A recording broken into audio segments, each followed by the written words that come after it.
Hello সবাইকে, welcome back to another blog. আজ নতুন বছরের প্রথম দিন। সেই সাথেই আজ বাবারও জন্মদিন, তাই আমরা আজকের দিনটা বাইরেই কাটাবো। আর আজকে তো আরোহীর বাবার ছুটিই আছে, তাই আরোহীর বাবা আজকে আরোহীকে সামলাবে আর আমি আজকে টুকটাক কাজগুলো সেরে ফেলবো। বিছানা গোছানো আর আরোহীকে খাওয়ানো তো আগেই হয়ে গেছে, তাই এখন ঘরটা মুছে নিচ্ছি। বার্থডে সেলিব্রেশন তো প্রতি বছরই হয়, আগের বছরও হয়েছিল, তবে এই বছর আমার বর্মশাইয়ের পুরো ক্রিসমাসটা কিন্তু ছুটি ছিল না, সেই জন্য আজকের দিনটা আউটিং এর জন্য চুজ করা হলো। কারণ কাল থেকে আবারও তো ক্লাস স্টার্ট হয়ে যাবে, আবারও কোথাও যাওয়া হবে। আর এই দেখো, তোমাদের সাথে কথা বলতে বলতে আমার ঘর মোছা হয়ে গেল। এবার আরোহী চানের ব্যবস্থা করছে। গোছাতে গোছাতে মনে পড়লো ওর তো গামছা ছাদেই রয়ে গেছে, আর ছাদ থেকে তো জামা কাপড় নামাতেও হবে, তাই দৌড়ে আগে ছাদে গিয়ে জামা কাপড় নামালাম।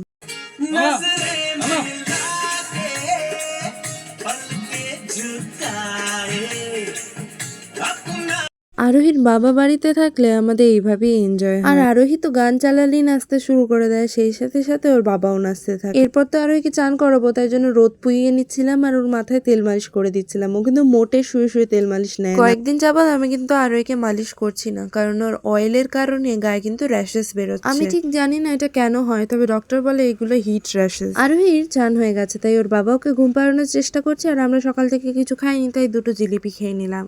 মোটামুটি আমার সব হয়ে গেছে মেয়ের করা। এরপর আমি চান করে নেব, আর তারপরে দেখি কি হয়। এখনো মায়েদের তো হয়নি। এদিকে আবার 1টা বেজে গেছে, তাই জন্য তাড়াহুড়ো করে পুজোটাও দিয়ে দিলাম। তারপর সোজা চলে গেলাম দোতলায় কাপড় জামা মিলতে, আর শুকনো কাপড় জামাগুলো নিচে এসে গুছিয়ে পাট করে জায়গায় রেখে দিলাম। বিছনায় না চা পড়ে গেছিল, সেই জন্য বিছনাটা একেবারেই উলট পালট হয়ে গেছে ক্যাথাটা তুলতে গিয়ে, তাই এখন বিছনাটাও একটুখানি গুছিয়ে নিচ্ছি। এদিকে আবার বাবা 2টোর সময় দোকান বন্ধ করে, তবে আজকে কিন্তু 1টার মধ্যে চলে এসছে বেরোবে বলে। রান্না বান্না করতে গিয়ে মায়ের এমন দেরি হচ্ছিল, মা বললো যে তোরা একটা কাজ কর, তোরা বেরিয়ে যা, চলে যা, আমরা তারপরে হয়ে গেলে পরে আমরা তোদের ফোন করে নেবো, আমরা পৌঁছে যাবো ওখানে। তবে যেহেতু বাবা চলে এসেছিল, তাই আমরা ভাবলাম না, যখন যাব তখন সবাই একসাথেই যাবো। তারপর মেয়ে নিয়ে খেয়ে দিয়ে রেডি হয়ে বেরোতে বেরোতে তো বেশ দেরি হয়ে গেছে। খালি আধা ঘন্টার জন্য আমরা হয়তো ওখানে ঘুরতে যেতে পারবো। বাই দ্য ওয়ে, কোথায় যাচ্ছি সেটাই তো বলা হয়নি তোমাদের। আমরা আজকে সবাই মিলে যাচ্ছি হচ্ছে হরিণালয়। নর্মালি তো হরিণালয় 5টার সময় বন্ধ হয়, তবে আজকের দিনটার জন্য হরিণালয় 5:30 অব্দি খোলা। বাড়ি থেকে বেশ ফাঁকা রাস্তা দিয়েই যাচ্ছিলাম, হঠাৎ যখন রাম মন্দিরের রাস্তাটায় ঢুকলাম, লোকজন আর গাড়ি ঘোড়া দেখে মনে হলো যে সব লোক যেন ওখানেই এসে জুটেছে। আর আমরা তো প্রায় রাম মন্দির যাই, তবে এত লোকজন আমরা কখনোই দেখিনি এর আগে। আর এদিকে দেখো মানুষের ভিড় দেখো, আর গাড়ির জাম দেখো। আবার 2 জায়গায় দেখলাম বড় করে স্টেজ করা হয়েছে, আর ডিজের মতো করে অর্গানাইজ করা হয়েছে। টোটো আমাদেরকে গেট নাম্বার 6 এর মুখেই নামিয়ে দিয়েছিল। রোড ক্রস করে সোজা হেঁটে চলে গেলাম হরিণালয়ের দিকে। ঘড়ির দিকে তাকিয়ে দেখি অলরেডি 4:45 বাজতে চলেছে। সেমনি আমি আর আমার বর্মশাই মারলাম দৌড়। টিকিটটা আগে আমরা কেটে নিই, তারপর না হয় সবাই একসাথে ঢুকবো। সব জাম ভিড় পিছনে ফেলে চলে গেলাম টিকিট কাউন্টারে। গেটের সামনে প্রচুর ভিড় হলেও কাউন্টারে তেমন ভিড় ছিল না। সব থেকে কম লাইন যে কাউন্টারে ছিল সেখানে গিয়ে দাঁড়ালাম। এক একজনের 50 টাকা করে টিকিট, মানে আমরা 4 জন ছিলাম, আমাদের 200 টাকা টিকিট। টিকিট হাতে পেতে না পেতে এই ভিতরের দিকে দৌড় দিলাম। আর বেশি দেরি করে লাভ নেই, সময় তো হয়েই গেছে বন্ধ হওয়ার, তাড়াতাড়ি করে যেটুকুনি পারি ঘুরে নেওয়া যাক। 25শে ডিসেম্বর 2023-এ আমরা এসেছিলাম। সেবারে আমার মা বাবাও এসেছিল, আর ওটাই আমাদের প্রথমবার ছিল। ঢুকেই প্রথম খাঁচার দিকে হেঁটে চলে গেলাম। এগুলো ম্যাকাও। এখানে প্রায় 2-3 রকমের ম্যাকাও ছিল, আমার ঠিক মনে নেই ক রকমের ছিল। প্রচুর আওয়াজ করে ডাকছিল তারা। আরোহী সবে মাত্র ঘুম থেকে উঠেছিল, তাই খুব একটা এক্সাইটেড হয়নি পাখিগুলোকে দেখে, তবে ওদের দিকে তাকিয়েছিল বটে। আর ও যেহেতু খুব একটা এক্সাইটেড হচ্ছিল না এগুলো দেখে, তাই আমরা সোজা চলে গেলাম অন্য খাঁচার দিকে। তবে ভিড় কিন্তু অতটা ছিল না, আলিপুর জুয়ের মতো তা একেবারেই নয়। যেহেতু খুবই অল্প সময়ের জন্য যেতে পেরেছি, সেই জন্য আমরা পাখির দিকটা স্কিপ করে গেলাম। ভাবলাম সোজা চলে যাই অ্যানিমালস এর দিকে। যেতে যেতে হঠাৎ চোখ পড়লো কি যেন একটা দৌড়ে চলে গেল চোখের সামনে থেকে। দেখলাম সামনের খাঁচাটায় জিরাফ আছে। তারা আবার লোকজন দেখে দৌড়াদৌড়ি শুরু করে দিয়েছে। জিরাফকে দৌড়াতে দেখে আমরাও দৌড়ে দৌড়ে সামনের দিকে চলে গেলাম। এখানে শুধু দুটোই জিরাফ ছিল।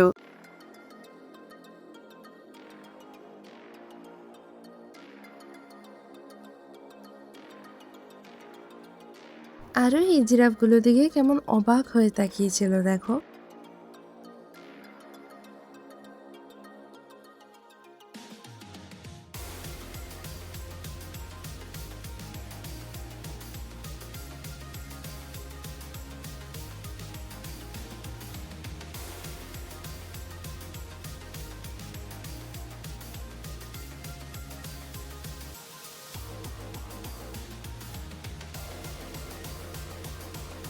আর এই জায়গাটা ফটোগ্রাফির জন্য পুরো বেস্ট।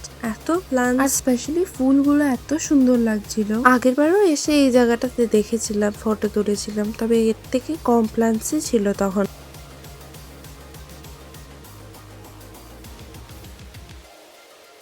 এই খাঁচাটায় কুমির ছিল। আর অপোজিট সাইডে দেখো ফুড কোর্টটা কি সুন্দর। আর ফুড কোর্টের সামনের জায়গাটা কিন্তু পিকনিক করার জন্য একদম পারফেক্ট।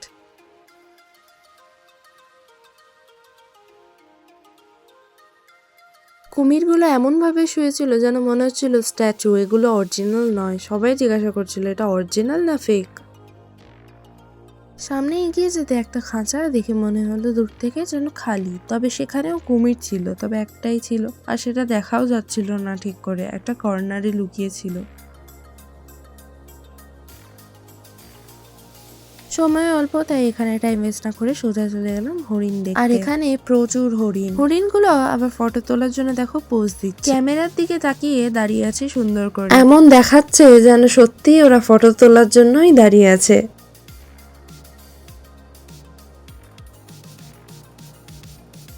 এটা কিন্তু বাচ্চাদের জন্য খুবই ভালো জায়গা। বাচ্চারা খুবই এক্সাইটেড ছিল এন্ড সবাই এনজয় করছিল। মোটামুটি 6 মাস বা তার থেকে একটু বড় বাচ্চা আনলে কিন্তু সে এনজয়ই করবে, সে দেখবে এটলিস্ট জিনিসগুলো। এন্ড আরোহীর মতো কিন্তু আরো বাচ্চারা এসেছিল মা বাবার কোলে কোলে চিড়িয়াখানা এক্সপিরিয়েন্স করতে। এরকম দেখতে, এরকম দেখতে হলো কেমন দেখতে? মাম্মা মাম্মা আয় বাবু আয়। আয় আয় আয় আয় আয় আয় আয়, ডাকো ডাকো ডাকো ডাকো ডাকো, আয় আয়, এই তো আয় আয় করছি, আয়। হরিণ দেখতে দেখতেই সন্ধে হয়ে গেল, অন্ধকার নেমে এলো। যত রকমের মাংকি ছিল সবগুলো কিন্তু ঘরে ঢুকে গেছিল, সেই জন্য আর দেখা হয়নি। আর ফ্ল্যাশ লাইট তো জ্বালানো একেবারেই উচিত নয়, আর পারমিশনও ছিল না, তাই জ্বালাইনি আর ভিডিও করা হয়নি।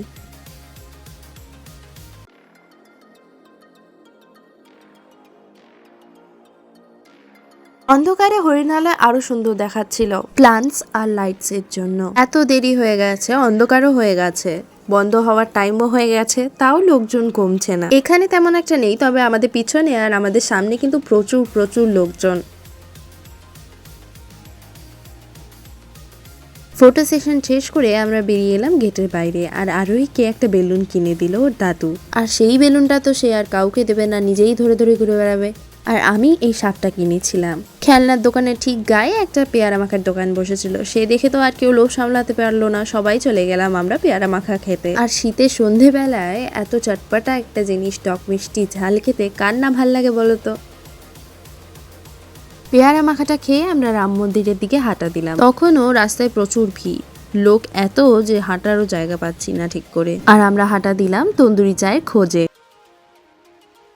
রাস্তায় এত মানুষের ভিড় যে দাঁড়িয়ে যে চাটা খাবো সেটাও পাচ্ছি না। যাও একটা মোটমাট খালি দোকান দেখে দাঁড়ালাম, সেখানেও বসার জায়গা নেই, প্লাস পিছন থেকে লোকজন ধাক্কা মেরেই যাচ্ছে। প্রথমেই হাতে চা পড়াতে আমি রেখে দিয়েছিলাম চাটা, তবে সেকেন্ড টাইম যখন ধাক্কা লাগলো আমার বর্মশাইয়ের, তখন ওর হাত থেকে সব চা আমার জামায় পড়েছিল, আর সেখান থেকে মায়ের জামায়ও লেগেছিল। আমাদের দুজনেরই সাদা জামা ছিল, সেখানে চা পড়ায় আমাদের মুড প্রচুর অফ হয়ে গেছিল। কিছু না খেয়েই আমরা বাড়ির দিকে রওনা দিলাম। তাও যদি জামাগুলো অনেক পুরনো হতো তাহলে হয়তো অতটা গায়ে লাগতো না, তবে নতুন জামার মধ্যে চা পড়ে গেছে এটা যেন একেবারেই মেনে নিতে পারছিলাম না, তাই দৌড় দিলাম বাড়ির দিকে। এই কিছুক্ষণ আগে চায়ের দোকানে দাঁড়িয়ে দাঁড়িয়ে প্ল্যান করছিলাম যে এরপরে পাপড়ি চাট খাবো। বাবা কতবার বললো যে বাড়ি যেতে হবে না, এখন পাপড়ি চাটটা খেয়ে নাও তারপর বাড়ি যাবে, তবে টেনশনে আর থাকতে পারলাম না। বেশি দেরি হয়ে গেলে যদি জামা থেকে চায়ের দাগটা না ওঠে সে ভয়ে একদম কাতুল আমরা, তাই আর দাঁড়ালাম না। তবে সেই দিন রাম মন্দিরের রাস্তায় হাঁটার একেবারেই জায়গা ছিল না, উল্টো দিকে আবার ডিজেও চলছিল। সামনেটা এতটা পরিমাণে জাম হয়ে রয়েছে যে আমরা তো হেঁটে বেরোতেও পারছি না ভিড় থেকে।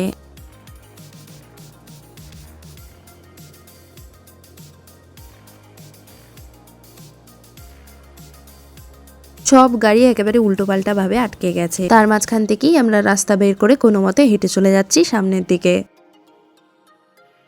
শেষমেশ মাঝ রাস্তায় একটা টোটো পেয়েছিলাম, সেটাতেই বাড়ি চলে এলাম। আর একটা জিনিস তো তোমাদেরকে বলাই হয়নি, একটা ঘটনা ঘটেছিল জানো। যখন গাড়ির ভিড়ে আমরা দাঁড়িয়েছিলাম তখন দেখি একটা গাড়িতে আগুন লেগে গেছে, সেখান থেকে কোনো মতে আমরা দৌড়ে পালিয়ে এসেছি। তাহলে মুডটা অফ কি করে না হয় বলো তো? বছরের প্রথমে যদি এরকম জিনিসপত্র হয়, বাড়ি ঢুকে আগে জামা কাপড়গুলো জলে ভিজিয়েছি। আমার এতটা মুড অফ দেখে আমার বরমশাই বলে চলো একবার তোমাকে বাইকে করে ঘুরিয়ে আনি কোথাও থেকে। কিছুতেই হ্যাঁ বলি না, একবার হ্যাঁ একবার না করতে করতে ফাইনালি বেরিয়েই পড়লাম। একদমই ভালো লাগছিল না, খালি মনে হচ্ছিল নতুন জামাটা নষ্ট হয়ে গেল। যদিও বা ঘুরতে বেরিয়েছিলাম, তাও যেন মনে ওই কথাটাই ঘুরে বেড়াচ্ছিল।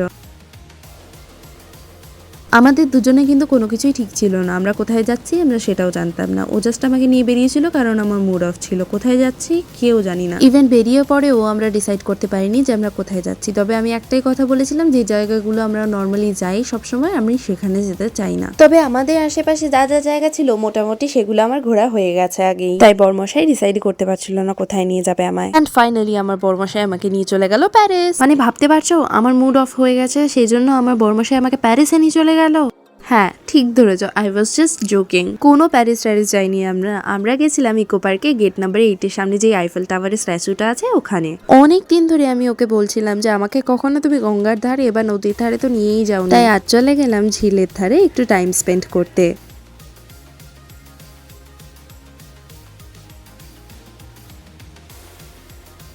এখানে ভিউটা এতই দারুণ লাগছিল আর ফটো সেশন করার জন্য এত জায়গা যে কি বলবো। অনেককে আবার দেখছিলাম এখানে দাঁড়িয়ে দাঁড়িয়ে রিলসও বানাচ্ছে।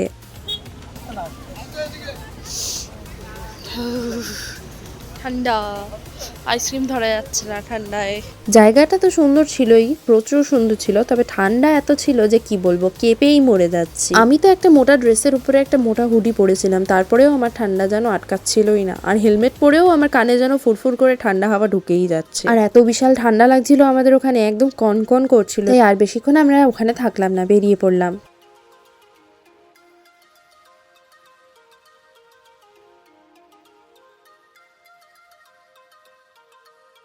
বেশ লাগছিল, কিন্তু ভিউটাও এনজয় করছি আবার রাইডও করছি। এখানে ফ্রেন্ডস গ্রুপ নিয়ে বা কাপলরা গেলেও কিন্তু বেশ মজা হবে। বাড়ি ফেরার মুখে আমরা একটা রেস্টুরেন্টে ঢুকলাম কিছু খাবার জন্য। রেস্টুরেন্ট ঠিক নয়, একটা ফাস্ট ফুডের দোকান, আর সেখানে একটা ছোট রুম যেটাকে রেস্টুরেন্ট বানিয়ে রেখেছে। তবে সত্যি বলতে গেলে সেটার অ্যাম্বিয়েন্সটা খুব একটা দারুণ না হলেও খাবারটা কিন্তু দারুণ ছিল। যেহেতু আমাদের চেনা দোকান আমরা জানতাম খাবারটা এই ক্লাসই হবে, সেই জন্যই ঢুকেছি। আমরা অর্ডার করেছিলাম 2টো চিকেন ফ্রাই আর একটা চিকেন পকোড়া। তারপর আর কি খেয়ে দিয়ে নিয়ে রওনা দিলাম বাড়ির দিকে। আজকে দিনটা আমার জন্য খাট্টা মিঠা কাটলো। আচ্ছা তোমাদের নিউ ইয়ারটা কেমন কাটলো কমেন্টসে জানিও কিন্তু। চলো তাহলে ভিডিওটা এখানেই শেষ করছি, টাটা।